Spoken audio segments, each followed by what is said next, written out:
ఒక నికాస్ అయినటువంటి వ్యక్తిగా బయలుదేరితే సాధించవచ్చు అని చెప్పేసి నిలబెట్టారు. నిజంగా ఆనాడు ఉన్నటువంటి ప్రభుత్వం, ఆనాడు ఉన్నటువంటి ధనం, ఆనాడు ఉన్నటువంటి అధికార బలం, నాతో సహా అందరం కూడా ఏ ఒక్కరం సపోర్ట్ చేయకుండా ప్రజల సపోర్ట్ తోని, చదువుకున్నటువంటి సపోర్ట్ తోని, ఆలోచించేటువంటి వాళ్ళ మద్దతుతోనే కొద్దిలో మిస్ అయింది. కానీ నైతికమైన గెలుపైనా కానీ తను గెలుపుగా స్వీకరించలేదు.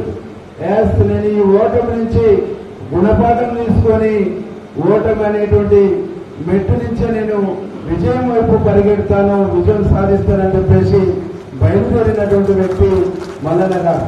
కాబట్టి మీ అందరూ కూడా నేను విజ్ఞప్తి చేసేది ఏంటంటే, మనమే కాదు, మనకు పరిచయం ఉన్నటువంటి ఉమ్మడి 3 జిల్లాలలో, ఉమ్మడి నల్గొండ 3 జిల్లాలు, ఖమ్మం, వరంగల్,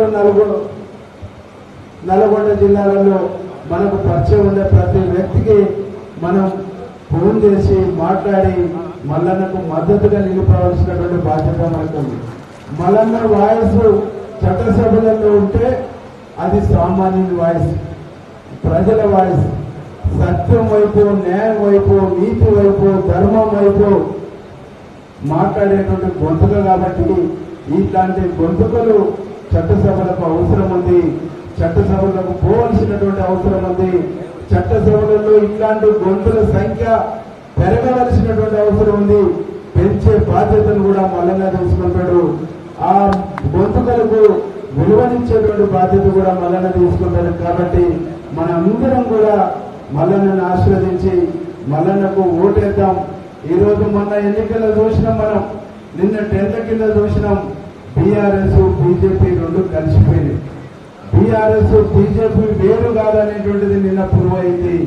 కాబట్టి ఈ 2 వేరు కాదు, ఒకటైతే తెలంగాణ దేశంలో బీజేపీతో దేశానికి ఎంత ప్రమాదం ఉందో తెలంగాణలో ఈ 2 ఒకటైతే అంత ప్రమాదం ఉంది.